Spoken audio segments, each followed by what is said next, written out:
Works explained. If you are here for the first time, please consider subscribing to this channel. Also hit the notification bell so that whenever I upload a new video, you're notified. In this video, we'll be talking about the SGR extension from Naivasha or Suswa to Malaba through Kisumu. It's now official that Kenya will be extending the railway from where it stopped in Suswa up to Malaba, which is a border town with Uganda. It's also official that this project will be financed through a multi-way funding model, which is between China and Kenya government. Kenya has made significant steps towards improving its infrastructure by agreeing to a multi-way funding model to extend the SGR from Naivasha to Malaba. This project is pivotal for improving regional trade, boosting connectivity, and reducing transport across East Africa. Here is what you need to know. What is SGR extension to Malaba? SGR is a modern high-speed railway system being built to improve Kenya's internal transport network. The extension of the SGR from Naivasha or Suswa to Malaba will connect Kenya central region to the border with Uganda. Malaba is an important border point that handles a significant volume of trade between Kenya and Uganda, and this extension is expected to improve the efficiency of transporting goods across the region. This particular extension is part of Kenya's broader goal to make transport system a more efficient and cost-effective option, helping reduce the reliance on road transport, which can be costly and slow. The extension will also facilitate easier movement of goods to the neighboring countries like Uganda, Rwanda, South Sudan, Democratic or DRC, and Burundi. The funding model that has been preferred for this section, the total cost of SGR extension is around $5.3 billion, which covers the construction of the 475-kilometer stretch of railway from Suswa to Malaba. To finance this huge undertaking, Kenya has opted for a multi-way funding model, essentially pooling resources from different sources to make it happen. There will be 30% from Kenyan government. Kenya has committed financing 30% of the total cost of the SGR extension, which comes to the around $1.59 billion. This amount will largely be raised through railway development levy. This levy is a tax by various stakeholders, including businesses in Kenya, which is set aside specifically to fund the railway project. In addition, Kenya has considered the option of securitization, which essentially means that the government can raise funds by selling bonds or financial instruments backed by the future revenue of the railway. This is a way of attracting more capital upfront so that the government does not have to use all its reserves at once.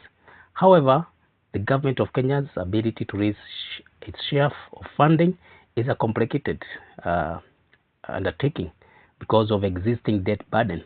Kenya public debt has been rising over the past few years, and there has been concerns about countries' capacity to take more loans or more financial obligation.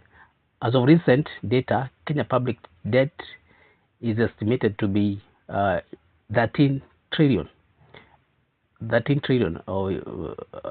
and servicing this debt comes as a large portion, and it consumes a lot of money which is allocated for the budget. This raises important questions about Kenya's capacity to raise necessary funds for its 30% share without further worsening its debt situation. The government is exploring a variety of financing options to meet this target, including potential domestic borrowing and external credit lines. However, these options come with the risk of increasing the overall debt burden. The next portion will come from China, which is 40%, and this is coming from a Chinese consortium. A Chinese consortium of companies has committed to providing 40% of the total project cost, which amounts to about $2.12 billion. These companies or these corporations will not only help finance the construction of the railway, but they will also operate for a period likely to be about 25 years. During this period, the Chinese companies will recoup the investment by charging a toll fee for use of railway. This means that the companies will earn back their money through the tolls paid by people and businesses that use the railway to transport goods. In exchange for this, Kenya retains ownership of the infrastructure, that is the railway itself, meaning that for the 25 years, the railway will belong to Kenya and can be operated freely by the government. Then there is another element which is coming from loan, 30%, which will come from China Exim Bank. The remaining 30%, which is about 1.59 billion US dollars, will come from loans provided by the Export-Import Bank of China, China's Exim Bank. These loans are set up with a grace period that allows Kenya to start repaying them only after 2029. The grace period is crucial because it gives Kenya time to see the returns from the railway project before being required to make any significant repayments.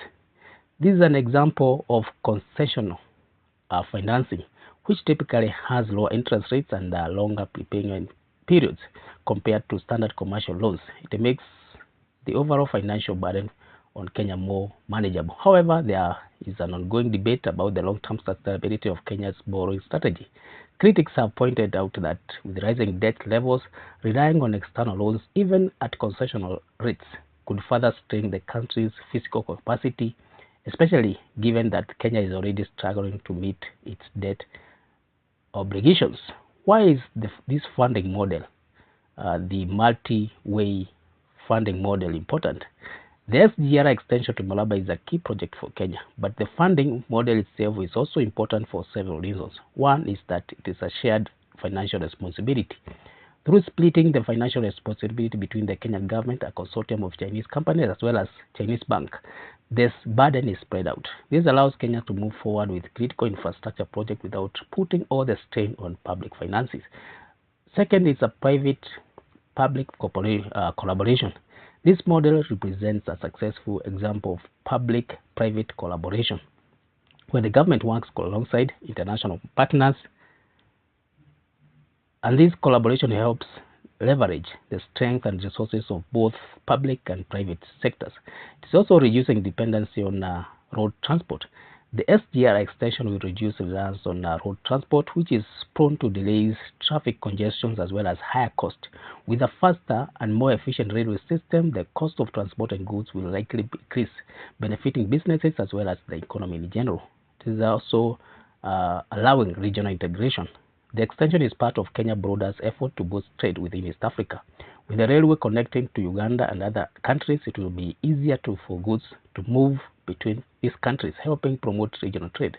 This has the potential to increase the economic capacity or economic activities as well as strengthen ties among East African nations. Let's now talk about the operation model. What happens after the project is completed? After the SGR extension is completed, the Chinese consortium will be responsible for operating railway for a period of 25 years. This includes managing the railway day-to-day operations, ensuring its maintenance, and also overseeing ticketing and tolling systems. During this period, Kenya will continue to own the infrastructure, but Chinese consortium will be the key player in making sure that it runs smoothly. This consortium will charge toll fees, which will help them recover their investment. Once the 25 period is over, Kenya can take full control of the railway and operate it as they see fit. What is the strategic importance of this SGR extension? The extension of the SGR to Malaba is of great strategic importance for Kenya and the entire East African region. Here is why. One, there is improved trade connectivity, where this railway will provide faster, more efficient, and more cost-effective way of moving goods between Kenya and other East African countries. The reduced cost of transport will make it easier for business to trade, boost the overall economy, and other benefits that will be derived out of that. It is also, as we have seen, is a way of strengthening regional integration, where the railway is a key part of Kenya's effort to integrate more closely with its neighbors, facilitating smooth cross-border trade. This could increase the investment opportunities as well as boost for greater collaboration among East African countries. It is also a way of boosting local economy, where this extension will have a positive impact on local economies in areas where it will pass through or area where it is serving. With improved infrastructure, business will find it easier to transport goods, and communities will benefit from job opportunities during the construction as well as during the railway operation. In conclusion, we can say that Kenya's decision to use a Multiway funding model for the SGR extension to Malaba reflects a sophisticated approach to finance large-scale infrastructure projects. By combining contributions from the government, international investors, as well as concessional loans, Kenya can undertake this transformative project without overburdening its finances. However, the growing debt burden presents a significant challenge for the country.